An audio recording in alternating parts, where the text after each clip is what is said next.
안녕하세요. 김정호의 경제TV 방송에 앞서 신격호 롯데그룹 창업자 회장님의 명복을 빕니다.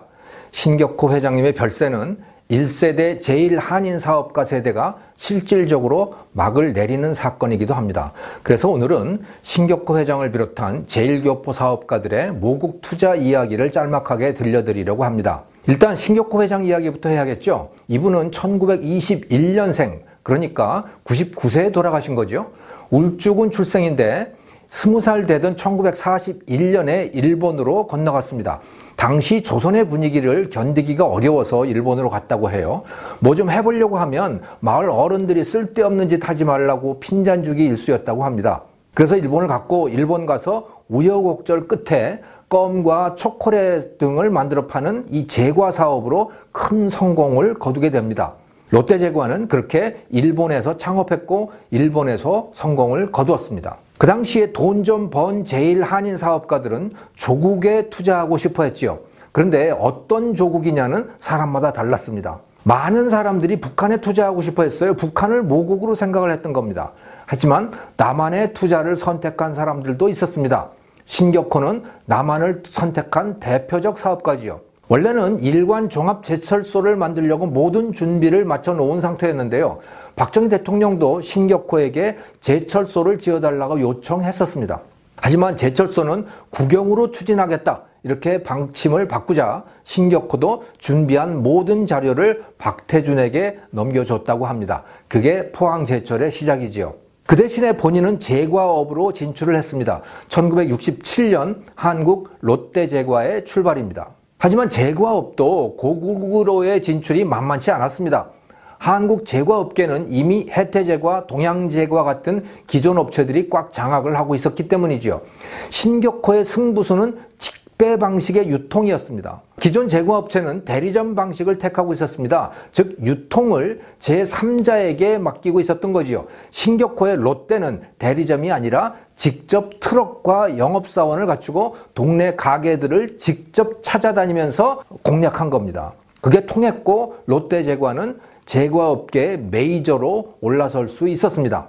1970년대 초에 그런 신격호에게 박 대통령은 다시 국제적 수준의 특급 관광호텔을 지어달라, 이런 요청을 합니다. 국빈을 대접할 마땅한 호텔도 없었던 상황이었습니다. 롯데호텔은 그렇게 1973년 생겨났습니다. 이 롯데호텔은 1980년대부터 2000년대 초반까지 일본인 관광객들을 유치하는 데 큰 기여를 합니다. 그 당시에는 일본인 관광객들이 굉장히 많았죠. 지금은 별로 없지만. 신격호 회장에 대해서 잘 알려지지 않은 것이 있는데요. 그게 바로 한국형 면세점입니다. 원래 면세점이라고 하는 것은 세계적으로 공항에서 말이죠, 여행객들에게 술이나 담배 같은 거 파는 그런 사업이었습니다. 이것을 시내에다가 명품 쇼핑 컨셉으로 바꾼 그 주역이 바로 롯데입니다. 여기에 대해서는 이 면세점 이야기라고 하는 책을 읽어보실 것을 권합니다. 신격호의 평생 소원은 대한민국 최고의 랜드마크를 세우는 것이었습니다. 그런데 잠실에 롯데타워를 지어서 그 소원을 이뤘군요. 이제 그 거인이 떠났습니다. 신격호만큼은 아니지만 많은 제1교포 사업가들이 한국 경제 성장에 기여했습니다. 구로공단에다가 투자한 사업가들이 대표적입니다. 구로공단은 1960년대 대한민국 최초로 본격적인 수출 상품들을 만들어내던 곳입니다. 지금은 가산 디지털 단지가 되었죠. 구로공단이 만들어지는 과정에서 이 코오롱그룹의 이원만 회장이 큰 역할을 했습니다. 식민지 시절에 일본에 가서 모자를 만들어 팔아가지고 제법 큰 돈을 번 사업가인데요. 한국으로 돌아와서 대구에다가 한국 나이론이라고 하는 공장을 만들어서 운영 중이었습니다. 이원만은 박정희 대통령에게 국가공단을 만들어서 제1교포 사업가들을 유치하자, 이런 건의를 합니다. 대통령은 그 제안을 받아들였고 구로동의 국유지에다가 공단을 조성했습니다. 그게 바로 구로공단이죠. 한국수출산업공단 창립위원장이 된 이원만은 일본의 제1교포 사업가들을 찾아다니면서 고국에 투자를 하자고 설득을 했습니다. 물론 이원만도 구로공단에 한국 나일론 새로운 공장을 지었죠. 공단 준공 당시의 입주 기업은 총 29개였는데요. 이 중에 18개가 제1동포 기업이었다고 합니다. 그 후로도 입주 기업의 70% 정도가 제일교포 기업이었습니다. 그들은 단순히 돈만 투자한 것이 아니었고요. 구로공단에 입주한 전기, 전자, 화학, 철강, 유압, 그 당시로서는 이게 세계 첨단 업종이었거든요. 그 기술자들은 제일교포가 대부분이었다고 합니다. 포항제철, 기아자동차 이런 데를 설립할 때도 핵심 기술자들은 제일교포였습니다. 구로공단이 성공을 거두자 마산 수출자유지역, 구미공단으로 이 프로젝트들이 연결됩니다. 구미공단에 투자한 대표적 사업가는 한국도시바의 곽태석 사장, 이분도 제일교포 사업가였고요.